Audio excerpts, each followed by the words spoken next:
Many Muslims around the globe say their voices of moderation have been drowned out by groups like ISIL. Now, one Muslim youth group is reaching out to world leaders. The Ahmadiyya Association says it has a plan to stop young people from answering ISIL's call to violence. Randall Pinkston has the story. Friday prayers at an unprecedented meeting in New York near the United Nations. The Ahmadiyya Muslim Youth Association confronting a difficult problem. Muslim youth who become radicalized. We've seen this growing trend of foreign fighters joining ISIS, for example. We've seen lone wolves in the United States, even 2010, Fatwa Shahzad in Times Square, the Somali teen in my hometown, Portland, Oregon. It's also a problem for a Somali immigrant community in Minneapolis. We have lost a lot of kids to both Al-Shabaab and ISIS, and their propaganda machine seems to be very effective. Thousands of young kids are at risk.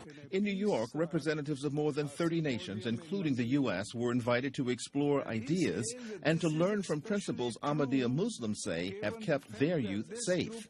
We wanted to work with international leaders, so that's why we came to the heart of the United Nations, to be able to meet with the diplomatic missions, to meet with the UN themselves, meet with the U.S. State Department, and those who we can share, here's been our success.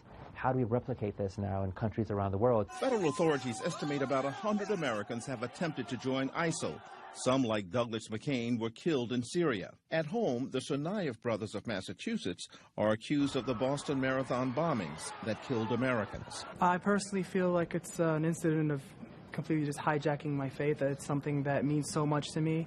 Ashraf Issam, a college student from Providence, Rhode Island, believes education is the key to changing minds. I think I can definitely tell them what the true teachings of Islam, I can tell them what they're going to do, and what Islam says about what they're going to do. Love for all, hatred for none. After Friday prayer, speakers discussed solutions, recognizing that communicating with young people requires a new skill set. Imam Muhammad Abdul Hakim came looking for advice to take back to his community. Today that exists is a society that is connected, it is social, it is modern, it is advanced, and people can communicate through words.